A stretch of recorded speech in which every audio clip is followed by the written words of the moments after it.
Magandang araw mga idol. May share ako sa inyo mga idol. Ano kaya ito? Bakit kaya nalalaglag yung bunga ng ating bell pepper? Hindi lang 20 piraso yan mga idol. Nabulok na yung iba. Iba doon sa loob. Ito na lang yung natitirang mga bunga. Nalalaglag sila. Nabubulok. Madami pa. Ito ang dami. Hindi lang 50 piraso binunga niya. Ito na lang natira. Bell pepper to mga idol. Ito ang dami pa dito. Lahat ng sanga niya ay may bunga. Lahat ay may bunga talaga. Karami.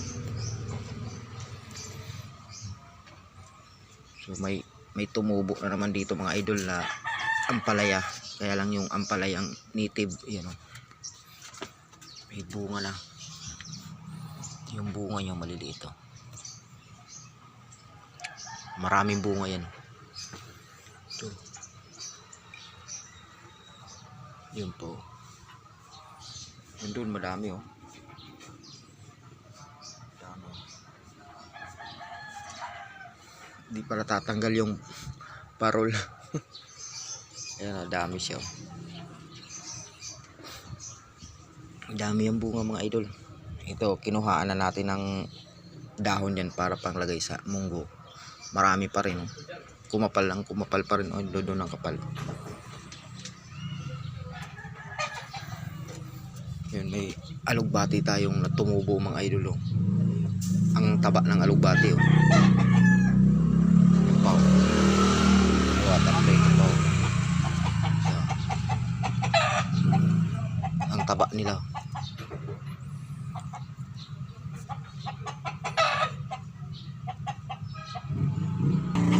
Ito pa yung kalamansi natin mga idol.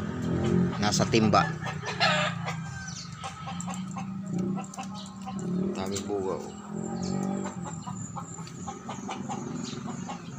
Dami yan mga idol.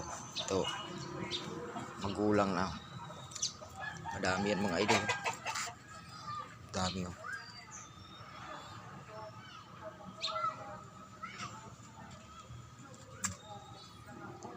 Dami buga yan mga idol.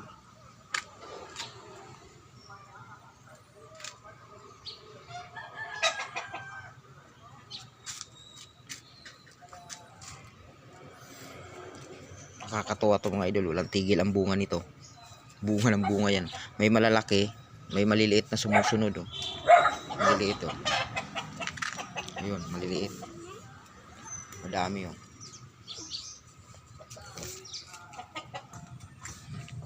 Ito malapit na naman maging gaplato yung laki ng dahon niya mga idol. Dati ang kapal niyan ang lalaki, gaplato. Yan yata yung mga bunga nun. So yun lang mga idol.